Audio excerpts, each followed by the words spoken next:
This podcast is powered by The Plug. Ooh-wee. Hi, y'all. I'm Dani, baby. Living vicariously through myself.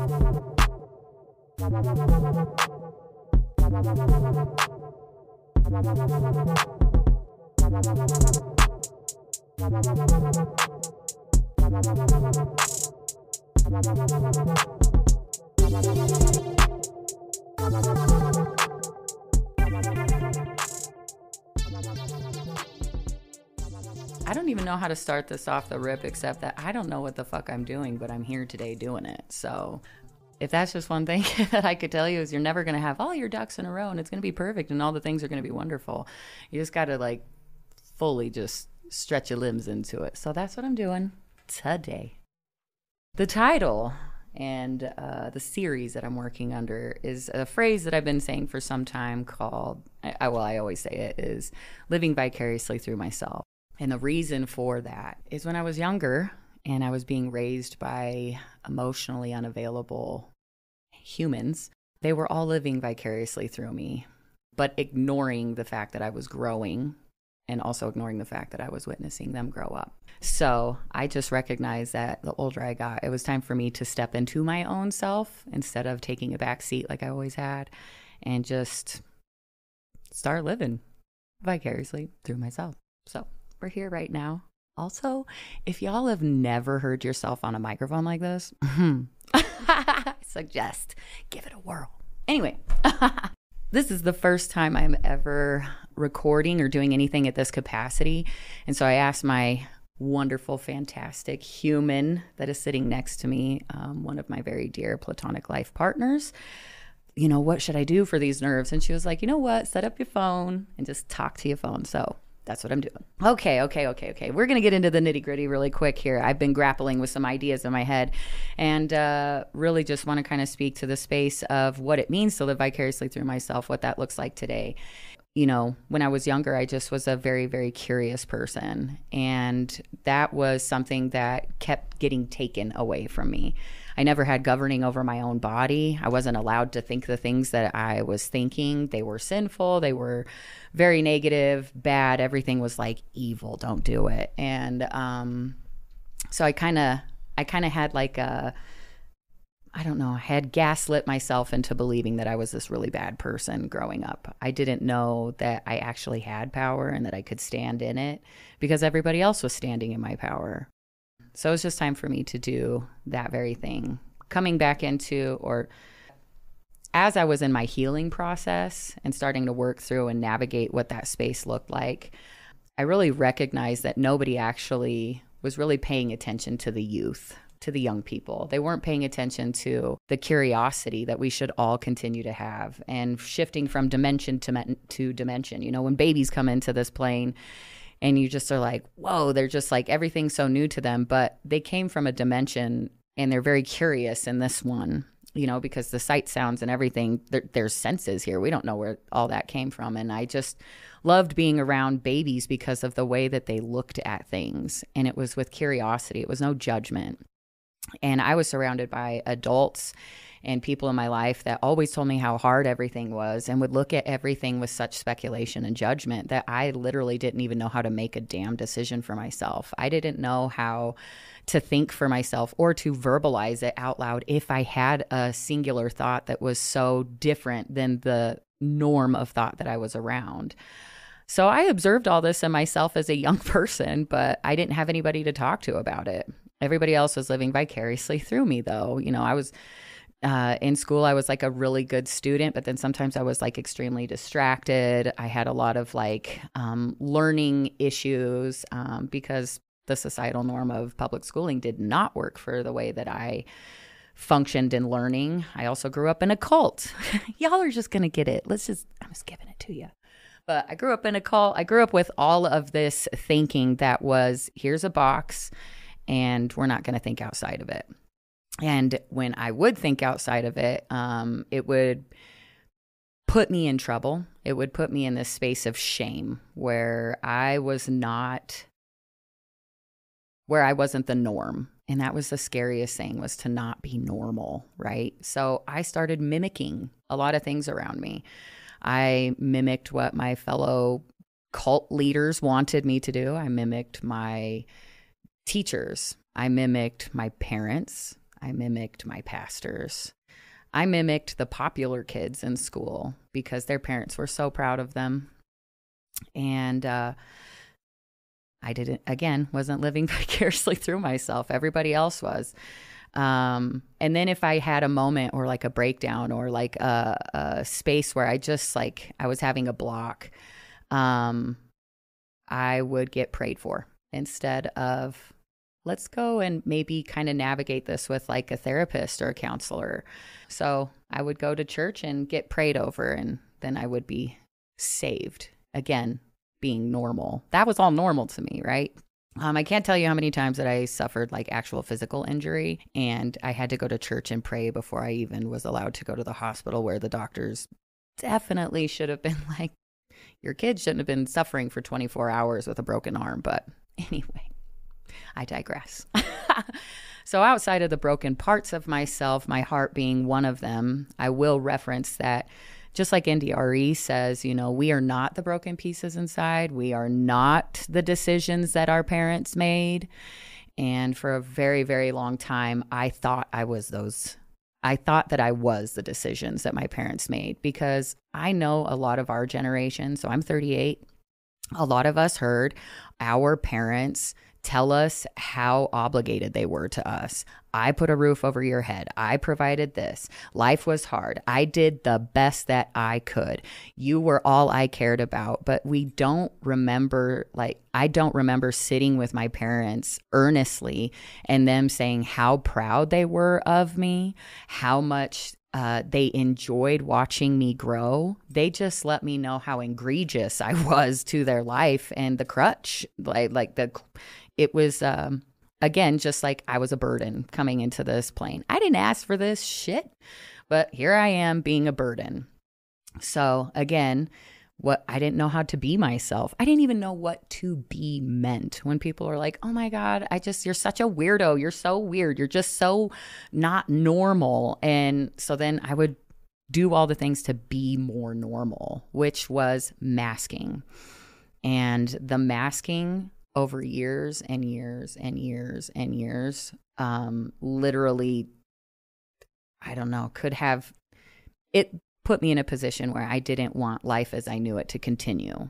And so when you try to end those cycles, sometimes you make decisions that have a little bit more of an eternal feeling. And I kind of went down that rabbit hole, and miraculously, I'm still sitting here in this space. So I guess that's why I want to talk about it, because I think that sitting in our normalized society and all the pressures on top of just living, there's cost to that now. And I'm not just talking monetary. I'm talking about, our spiritual cost. Our physical bodies are struggling because of what our spiritual is dealing with. And then our mental, we can't even begin to even sort through that. At times, the tools aren't available, or there just isn't representation. And I didn't have representation growing up. I remember that I discovered that I was the first gay person I ever met. I didn't know what any of that meant until all of a sudden I was like, I think I'm queer. And then I realized that I was the first queer person that I ever met. And that was really scary, because there wasn't representation. I was just told that people were disgusting. It was a sin and you're going to go to hell. And there was nothing worse than being told that you're going to go to hell in the world that I grew up in.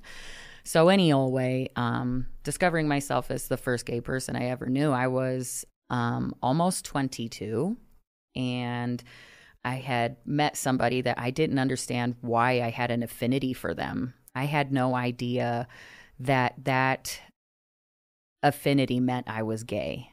I was just looking at someone and enjoying who they were, and I wasn't living vicariously through it. I was just observing them. See, I grew up my whole life being watched.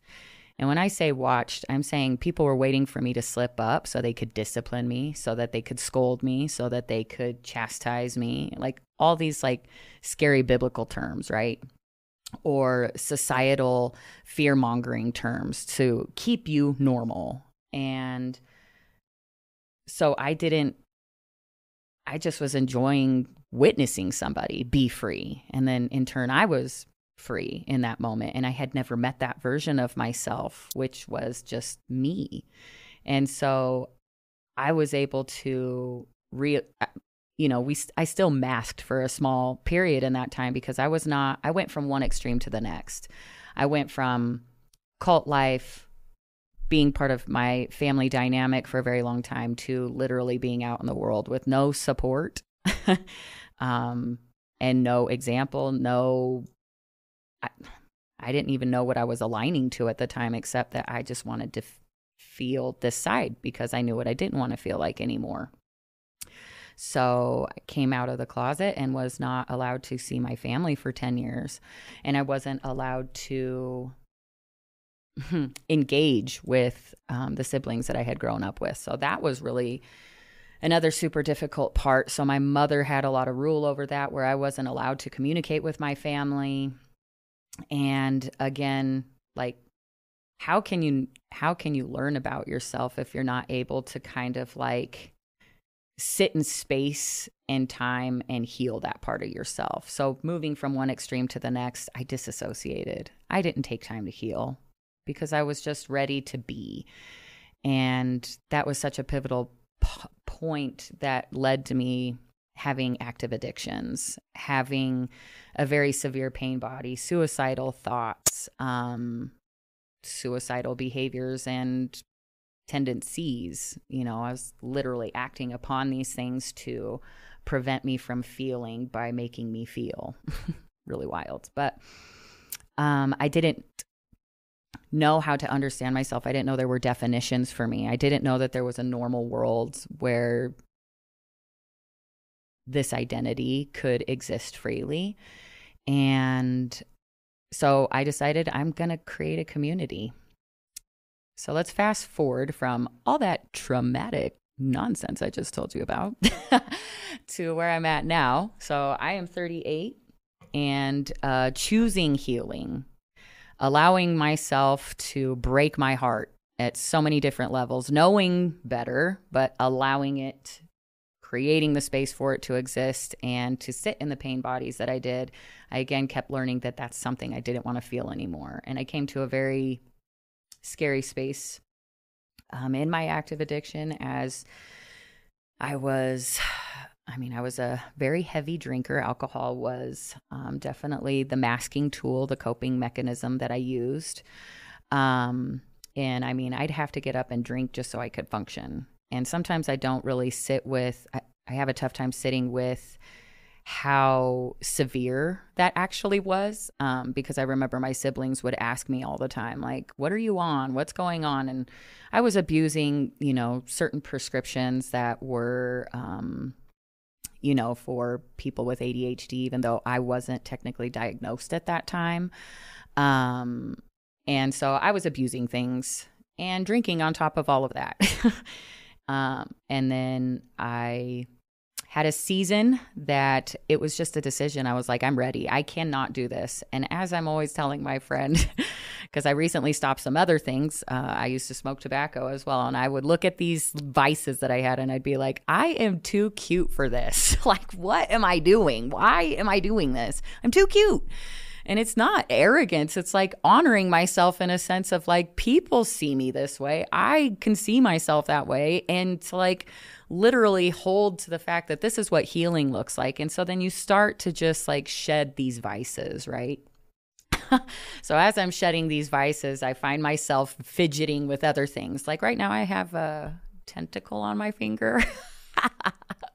And this just brings a lot of ease to my fidget. It's just like becoming an extension of myself where energetically I just get to, I don't know, unmasking. Let's do it societally. So continuing forward on that, because we could sit and talk in trauma all day. It just feels like the human experience sometimes, but I'm here now to celebrate my healing. I'm so tired of just sitting in the trying and the trying. And now I'm doing, and I want to enjoy my healing. It's time. I've been healing for a long time. And yes, it's not a linear thing. And it's not something that's going to be done. There's going to be triggers always. There's going to be spaces that you have to work on. And there's got to be conscious love that you have with yourself and grace with yourself. And I have finally kind of been in that space. And so I get to enjoy my healing. This is another part of living vicariously through myself. Instead of everybody else enjoying the space and grace that I continue to give them by having so much perspective on their lives, having so much grace on their lives, which also enabled them to continue thinking that they were a good person, and they weren't. And I've just had to actually, in the last 6 months, ask people to let me go. Let me go. I can't be and hold and sit in your present space anymore, because I woke up to the fact that you are consistent in how you underminingly abuse me by not seeing me, by not listening, by not engaging, by not interacting with these deep spaces of myself that I literally gave to you. And it also allowed me to see that I don't need to be telling everybody everything. I don't have to let you in on the process that it took for me to get here. You're meeting me where I'm at. If you are curious and you want to know, you'll ask me a question. But I used to just give that information willingly all the time, instead of just sitting with myself for a moment and just, holding on and smiling to myself. And today I'm literally smiling to myself. I have my best friend next to me. I have such a kindred spirit leading this podcast, guiding me in an energetic way, and just being so genteel. I could not ask for a better person to do this. Thank you, Julius. And his sister's in here too. It's a family affair, y'all. And so today I didn't realize would come, but I manifested it a spell ago. And then today, I align to it fully. And that is part of living vicariously through myself. And we all can and should at moments just see that we can do that. Like, have you ever gone out and you're just living your regular life? Like, here's an example. Yesterday, I got in my car. It was on empty.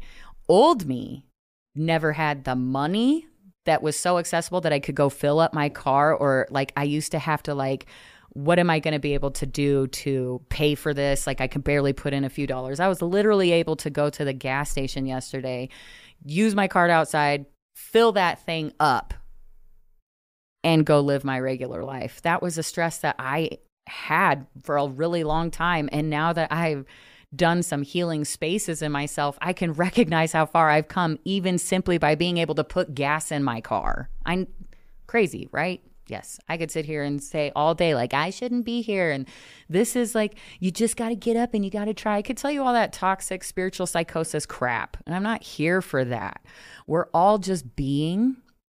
If we can just be, and nobody knows how to, first of all, there isn't anybody else that's going to be a better you than you. So giving yourself the space to sit with yourself, have a conversation with yourself, stop being scared of the voices in your head, maybe hold a conversation with those. Give yourself a minute to just be wow, you've come from a place, and now you're here. You didn't know that here would actually look like this, feel like this, smell like this, taste like this. It's all the things, all the senses just coming alive, because you're doing it through yourself. But when you do it through other people, where you show up for a space in them and they aren't holding any space for you, honey, you need to call all that energy back in, because they are literally siphoning without your consent. And it's time. Call it back in so you can live vicariously through yourself. I can't tell you how many times I've been fetishized and used for my energy. And this isn't arrogance. This isn't oh, I'm better than anybody, or my frequency's higher or lower. It's just different. I recognize myself and my power now, because I chose to live for myself, through myself, and with myself. Yes, it's great to have romantic partners and best friends and people that will be there in your whole life's journey. But I'm telling you, the people that I had in my life for 25 years, I thought they were the best things I ever knew until one day I woke up to the fact that they were guarding a door that I wasn't even at anymore. They didn't see me for years, but I was present in their life that whole time. But they were at a door that I was no longer standing at, guarding it. I came out a long time ago. And let that go, but it took me a long time to see. And that's just, I'm sick and tired of my hindsight being 20/20. And as an autistic person, I tend to collect a lot of data. So I don't see like red flags. I don't see flags. I just see like, little cliff notes about things. And then I'll go back and I'll be like, oh, okay, right. So hindsight always is 20/20. But when you start living for yourself, then you live in that vibration of what's comfortable. So you will feel a person's energy instead of like having to reason with yourself. You'll feel it in your gut. You'll know it and for yourself because it's not aligning. And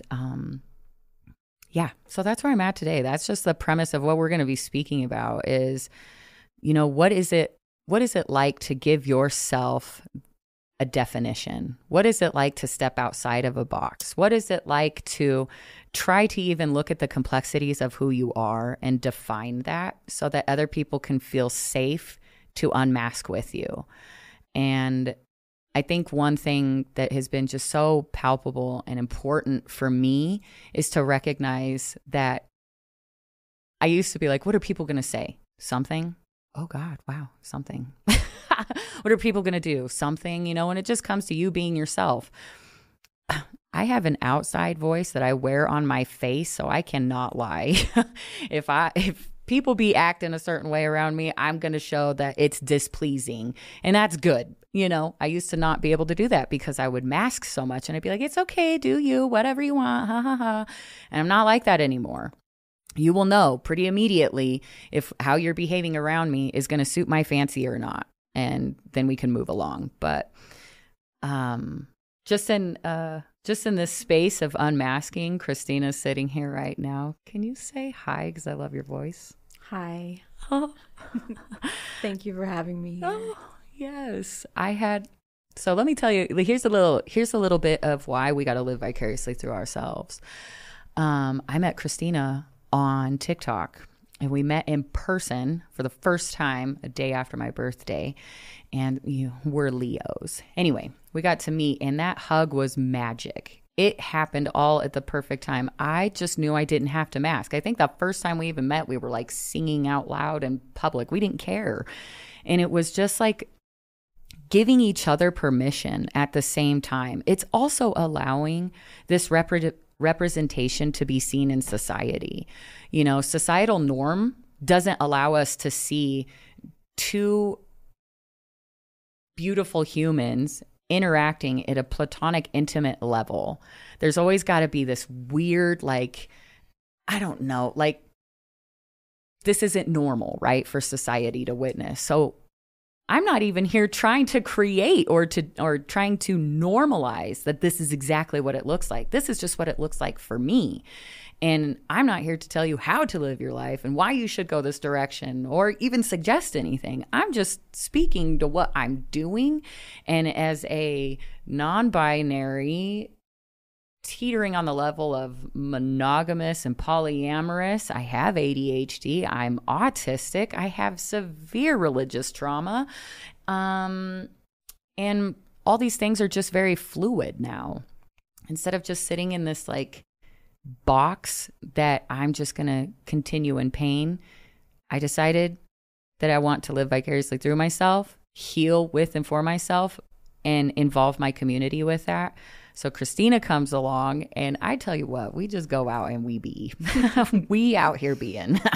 And we ain't concerned about it. But more often than not, the things that were once called or defined as weird in a negative sense are like the most brilliant things to us now. I can't tell you how many people come up to us and say, thank you for being, your energy's a vibe. Wow, I just love whatever you're doing here, yada, yada.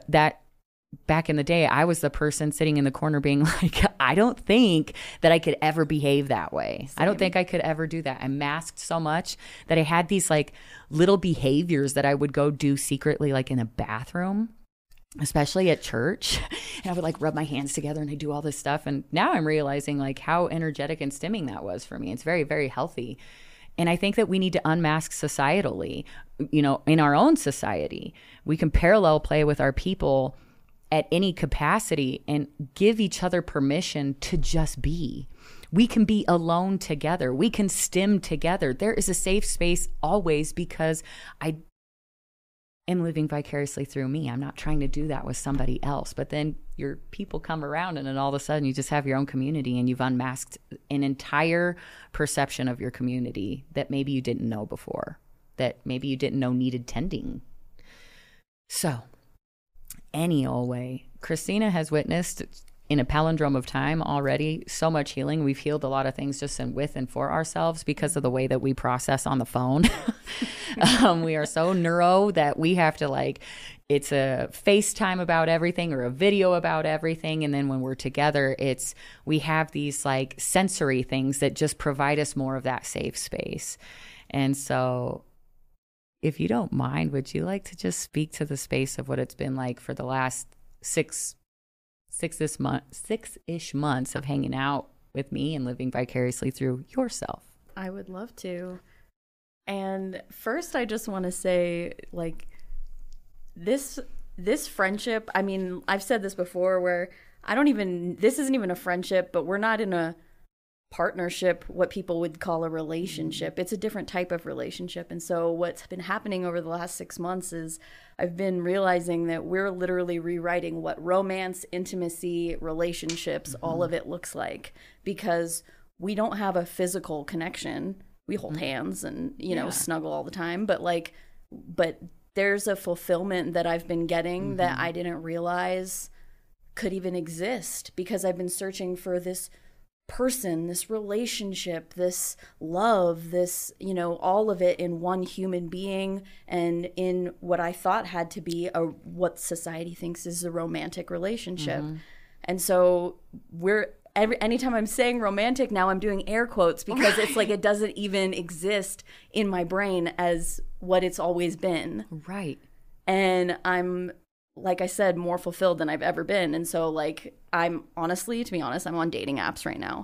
And I don't even want to date any, I'm like, okay, well, maybe I can meet some friends. But then at the same time, I'm like, I'm good right now. Like, I don't even know what I'm even looking for, if it's just habit or whatever, but I am fulfilled. Like, and I feel like I can be my true self, running around with a tentacle on my finger, singing songs about everything we're doing. And like, it just unmasking, literally.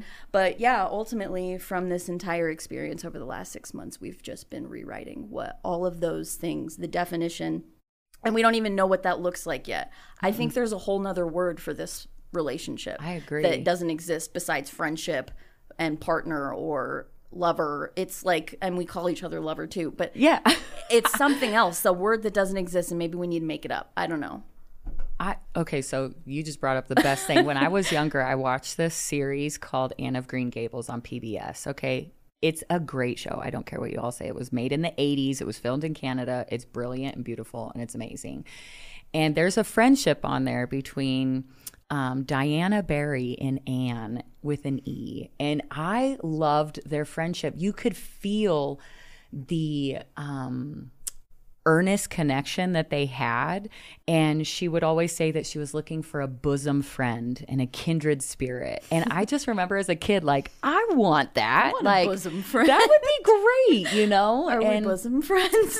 I think we are bosom friends.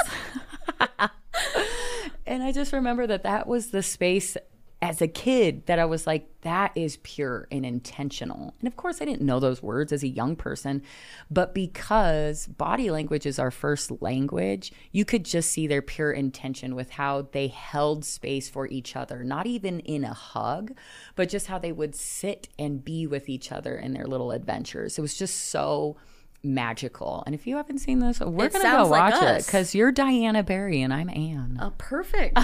Dan E. Anyway, so I just this has kind of been all over the place, but just to set like kind of where all this is going is that we should never think that because something is written down as a definition that you can't look at that and that it can't mean something totally different to you years later. Because I was always feeling like I don't have the kids, I'm queer, all these things that society said wouldn't make me successful is literally the reason that I am finding my most successful space in life. And I had to rewrite that. I had to rewrite relationships.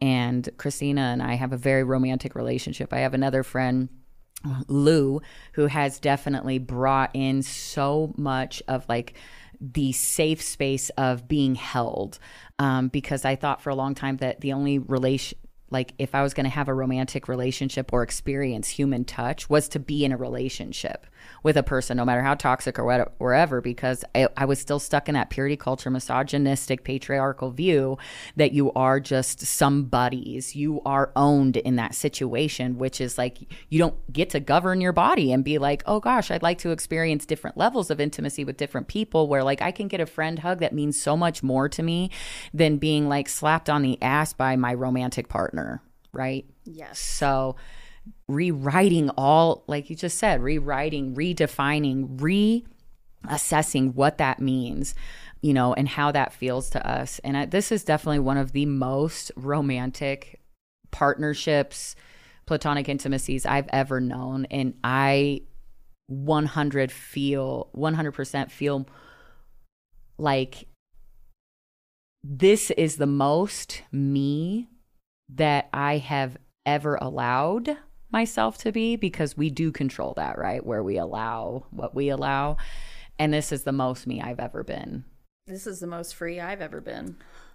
And I just want people to know that they can do this and they don't have to have sex with the person that they absolutely love and adore. You could if that's what works for you. But like I'm figuring out, like, and I mean, there's a whole nother topic on sexuality that I'm still discovering within myself. And this specific partner, connection, relationship, you know, bosom friend, you know, is where I'm like questioning all of it, because I'm celibate right now, and I've always thought of myself as a very physical person that always wanted that type of partnership and connection with someone.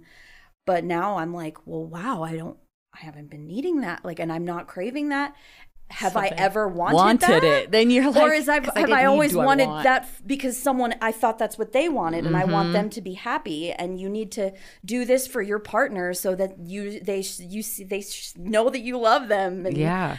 And now I'm like, well, did I ever like sex? Did I ever want that? I don't know. It's beautiful, and I've had good moments. I think. Right. You know, but I don't know that I know that I've never initiated it. It's always been initiated at me, and I'm like, okay, this is what they want, and here we are. And so now I'm like, wow, I'm fulfilled, and it's not part of it. It's not part of it. It's not the end goal vibe anymore. It's crazy to me in the best way. So yeah, it's uncovering all kinds of things. Lots of stones to look underneath. I love it. Same. So also when you were speaking, just really quickly to like knowing, or just like understanding, like, do I like this? Is this something that I want to do? These are just like more spaces that I want to speak to as well, just because I think that, you know, gender expression, gender identity, sexual expression, sexual identity, all these things are just, obviously, I think they're very fluid, and we're going to go in and out of these spaces of discovering what we're going to feel comfortable with. Also, I've never been this version of myself, okay? When you're growing and then people are like, you're going to return to yourself. I don't want to return to myself who I was at 12. Hell no. I'm not trying to be that person. I'm just trying to become. Like, the growing is for us to become and to give ourselves space and allow ourselves the opportunity to redefine, or not be so bound by a definition. Maybe that word resonates and you get to like find the flow of it for yourself. Because right now I identify as non-binary. I think that I'm like in between polyamorous and monogamous. There's not really a word for it because of the intimacy of connections that I have at an emotional level. I tend to not share that with my sexual partner. And so that's a whole other thing. It's a dynamic, you know? So then I have to start saying like, well, maybe I'm polyamorous because, you know, a partner could get jealous because I have emotional intimacy, which is a non-negotiable. That's not going anywhere. That's my safe space. I have and will continue to have that in my life. And that's just going to happen. And partners, you have to have a lot of discussions with them or create a very safe space for you to communicate where you may be feeling like left out or understanding that that's not a pillar for you to fulfill, right? So we don't need to get jealous about not fulfilling something for a partner. If they're like, I'm being fulfilled over here though, like just, do you know what I'm saying? Yeah. Anyway, so I've never been this version of myself, and I'm tapping into this palindrome of time where I'm karmically sitting quicker with things. Like I don't have to sit and put myself through years of pain or years of study to like figure it out. I can listen to my gut brain. I'm understanding that like, oh, okay, that's for me. That's not for me. Move through it. This is like, it's okay to change your damn mind. Let me say it one more time. It's okay to change your mind. You know why? Because it's yours and you can change your mind. Okay? Anyway, so being this version of myself now, like growing into this version of myself, growing in love with myself has been the most challenging, most shedding of skin I have ever done. I thought that all those things that I wanted and needed in my life, literally not one of those things from a year ago are in my life now. Not one of those things. But what is in my life now is everything I manifested when I was in the deep, dark recesses of my shadow work and my womb healing, my yoni cleansing, all the practices, okay? I got to, I became this version because of that. And this version just wants a moment to celebrate. You get to take these little milestones. So this version of where I'm at in my healing, I get to celebrate. I get to celebrate in this platonic intimacy. I get to celebrate within the unmasking in my community, the parallel play with that, within the absolute and beautiful way that we can create our own little society and move through and heal that, giving ourselves permission and others permission around us to just be. And I think it's important to look at your life sometimes and know that you're not trying, you're doing. Trying is that defeating word. And I think that we have all these little sayings all the time that we're so proud of, you know, and it's like, it's like a spell though, you know, oh, just trying out here. If you say it with like, oh, and you're just trying, then you're literally giving yourself no credit for the movement that you're doing. So I've taken trying out and I'm doing. And I know that a lot of us are in the doing. And that's why we're creating these little pockets of community. That's why we're creating, like, people are like, you'll find your community. Sometimes you will create it. Sometimes you will create your community. So don't beat yourself up if you're not finding something and the universe isn't sending it to you, because more often than not, you're probably a healer and you're going to bring all of these things together for a pocket for other people to be in as well. So that's really what I just wanted to start off with today. I could sit here for another like hour and a half just to say thank you to very specific individuals in my community. But one person that I really want to give a big shout out to is Lizzie Brody. Lizzie Mother Brody, one of the dopest humans that I've ever known.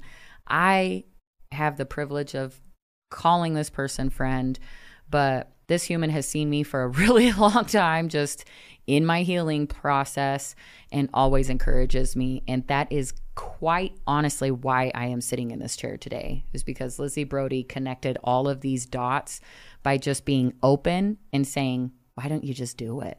And I was like, wow, I like that. I think I will. And so I'm here today because of Lizzie Brody prompting a lot of this. And obviously my entire beautiful community that I will continue bringing in spades. We're just going to have all these humans come up. But Christina, thank you so much for sitting with me in this space today, for being somebody that's just genteel and truly seeing, listening, and enjoying this healing space with me. Thank you for having me here. Thank you for growing alongside me and allowing me to witness you blossoming. I can't even believe it. It's like flowers are just everywhere. They're just popping up. It's nuts. It's just going to keep going. It is. This is the beginning. The beginning. This is just the beginning. I love it. And then also, Julius over here just being your genteel self. I'll just continue saying that. Honestly, one of the most earnest humans I've ever met right off the rip. And to feel comfortable enough to sit in this being my first time, and he's just over here enhancing my joy and just being a hype human for me. Thank you. I'm really excited to continue working with you too, because we got some things we gonna do. Ooh. So y'all, I just thanks for sitting in space with me today. I'm not asking for anybody to hold space. I'm just asking for you to just sit present with yourself. If you resonated with anything here, awesome. I'm not telling you what to do. I'm not telling you how to go about anything. I'm just sharing this experience, because sometimes just sharing gives another person permission to be. So that's what we're going to do. Stay creating in love out there, and we'll talk soon.